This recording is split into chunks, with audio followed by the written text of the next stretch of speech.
جانور کے حوالے سے مزید شرطیں ہیں کہ جانور صحیح سالم ہو، تندرست ہو، اور 4 طرح کے خصوصاً آپ نے عیب بیان کیے کہ جن کے ہوتے ہوئے قربانی نہیں ہوتی۔ وہ عیب کیا ہے؟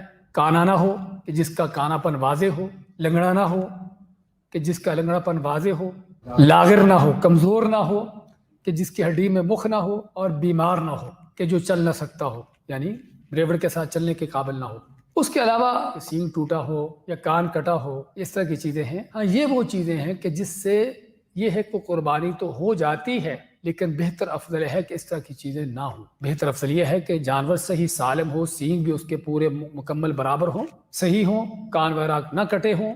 تو یہ صرف چیزیں جو ہیں وہ جانور کے بہتر مکمل ہونے کے لحاظ سے ہیں، لیکن اگر اس طرح کی کچھ چیز ہے تو قربانی ہو جائے گی۔ لیکن اگر فرض کرو کانا ہے، لنگڑا ہے، اس طرح کی بات جو حدیث میں چیزیں آتی ہیں اس سے قربانی ہوگی ہی نہیں۔ اچھا، کانے کی تو نہیں ہوگی، لیکن اندھے کی ہم بات کہتے ہیں کہ کانے کا حدیث میں ذکر ہے، اندھے کا نہیں آیا۔ اس پر تنبیہ کرنا کہ کانے کی نہیں ہوتی تو اندھا اس سے بھی گیا گزرا ہے۔ جس کی ٹانگ تھوڑا کمزور ہے، لنگڑا کے چلتا ہے، دوسرے کی ویسے ٹوٹی ہوئی ہے، سمجھیں، تو اس سے بھی گیا گزرا ہے۔ تو اللہ کل حال جانور سے ہی سالم ہو۔ قربانی کے لیے جانور خریدا آپ نے، اور پھر اس کے کو چوٹ لگ گئی کہ جانور خریدا ہم نے قربانی کے لیے، اور وہ پھسلا، اور پھسلنے کی وجہ سے اس کی ٹانگ میں کچھ یعنی کہ ایسی چوٹ آئی کہ وہ صحیح چل نہیں پاتا، تو کیا خیال ہے؟ پھر ہو جائے گی؟ آپ تو ابھی سن رہے تھے کہ لنگڑے کی نہیں ہوتی۔